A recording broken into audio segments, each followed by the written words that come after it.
Today, in the hollow point test tube test 4, we're going to look at this round nose quad.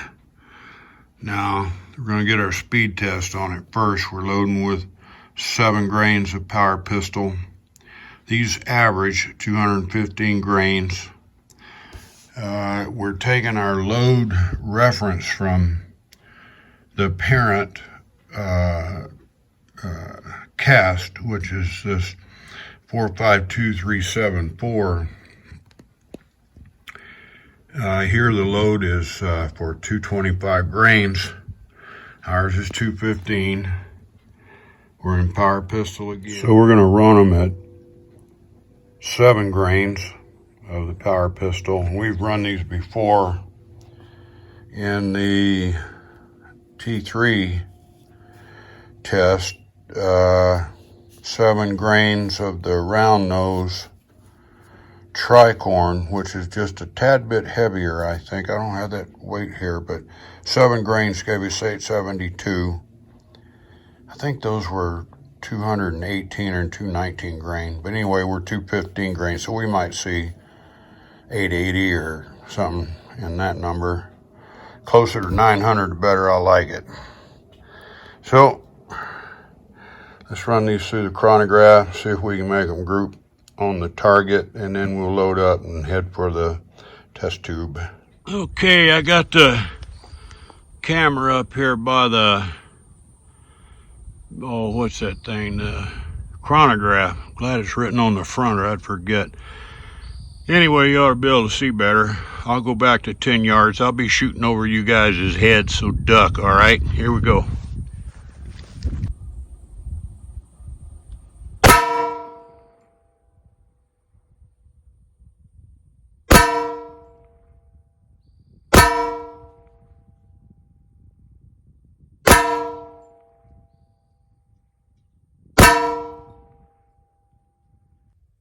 Oh, for Pete's sake. For Pete's sake. Oh, I didn't turn the chronograph on. What a dip. Oh, I'll be back. All right, let's find something that we can benefit from this latest blunder.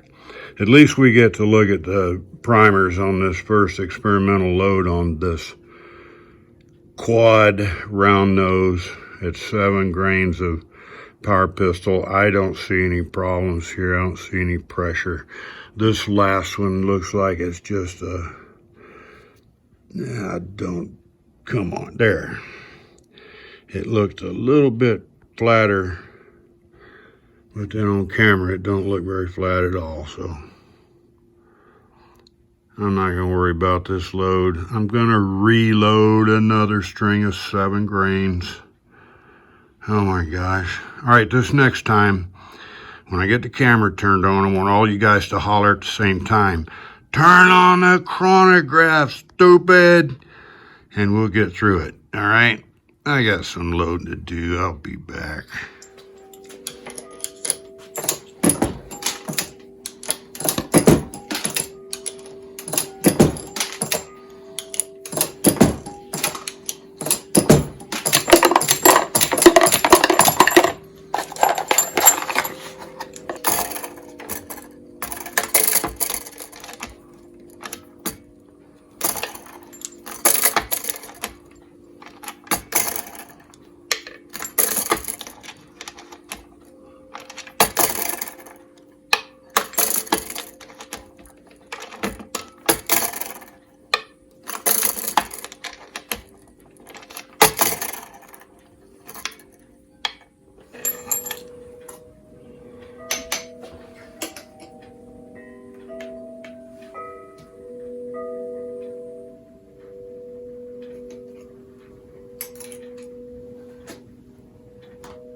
There's one.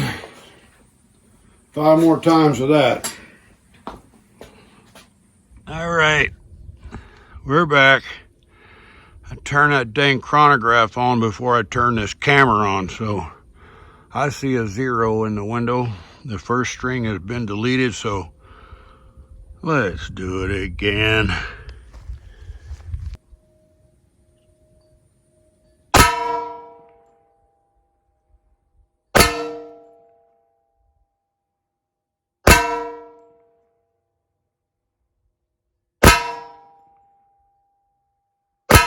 See about that. Let's see what happened over here. All of a sudden now I can't hit a bull in the butt with a bass fiddle. Well, it's all right. It's center of mass. I guess we can justify it that way, huh? No excuses. Just, we're gonna make it work. All right. Let me tear this mess down and we'll go back inside and look at these numbers. Okay, look at this. You guys can see. All right, 887 was our first, or last. All right, it was the last. 880, number 4 shot. 880 again, number 3 shot. 876, first shot. 897, high 897, low 876. Average 884. Gosh, I wanted 890 out of these at least.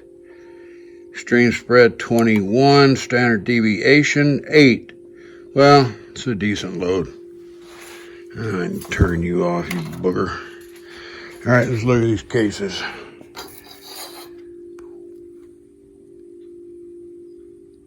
I don't see any pressure here.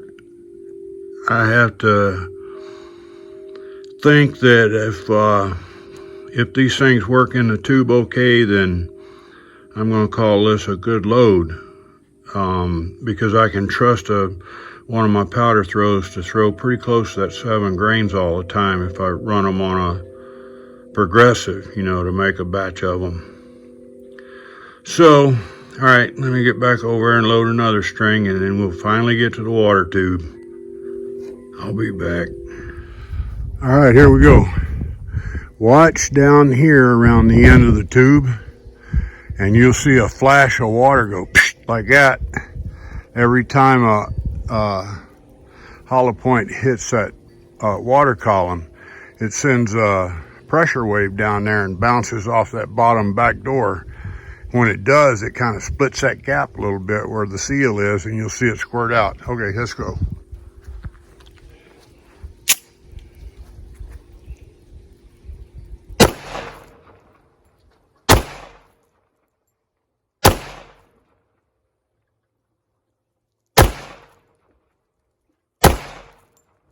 All right, let's take a look at what we got, shall we?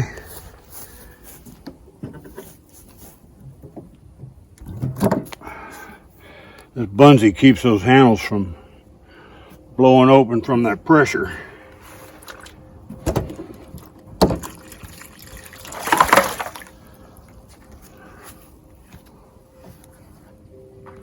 One, 2, 3, 4.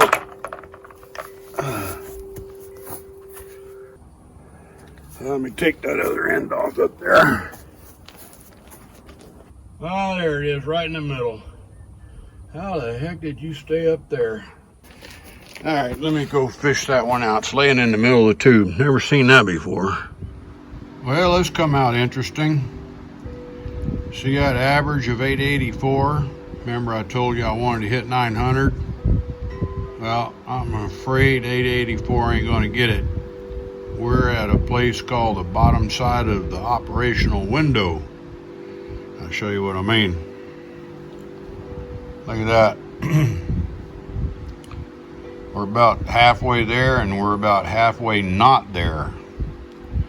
You can see the progression though of how they open up, you know, from there to a little bit bigger to a little bit bigger to bigger, and what I call an adequate open there. But we're we're at the bottom side of the window on these hollow points here. Now these round nose quads, even the tricorn, the 3-side, see if I can show this to you. These things, I call them elephant toes, these wings. They, see how thick they are? And you can see that the more that they open up, the thicker that gusset is behind them. And so the more they open, the more they resist opening any further.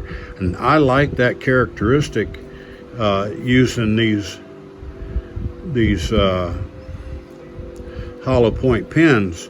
I don't like a hollow point that just folds over and then starts bleeding off its metal and, you know, losing weight.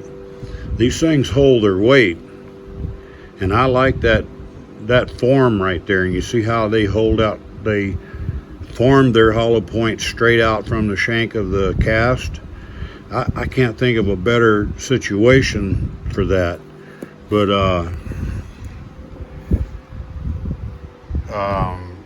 I need about another 50 feet per second, I think, maybe a little bit more.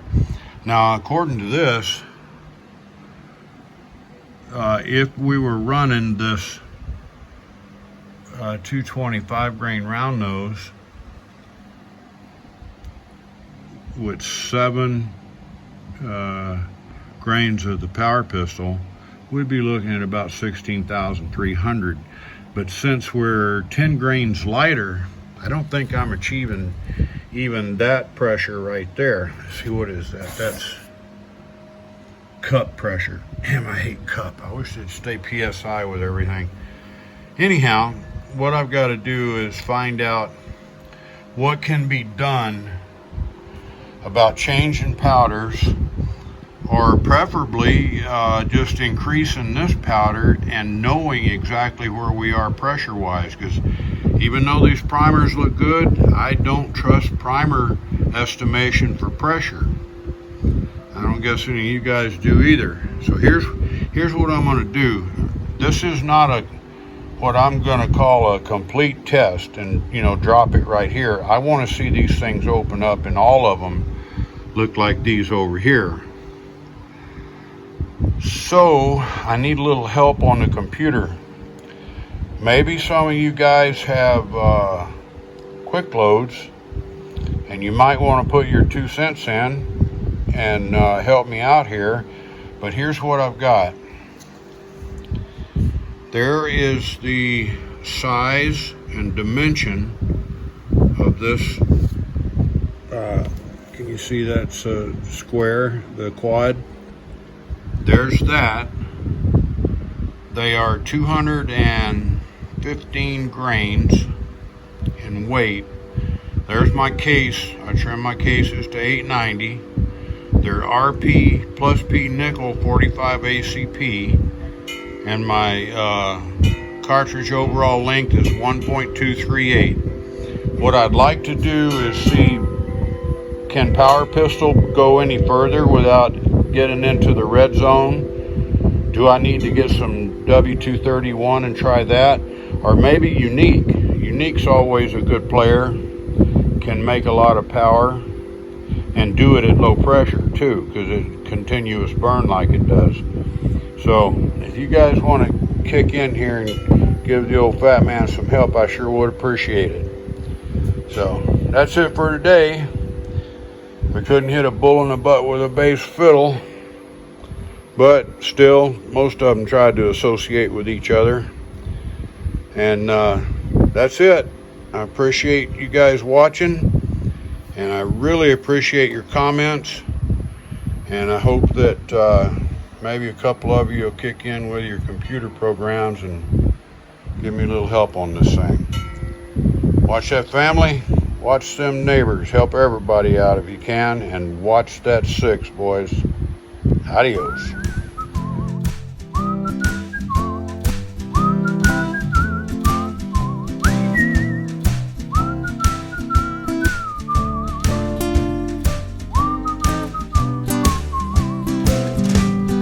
Lazy bone, sleeping in the sun, How you expect to get your day's work done?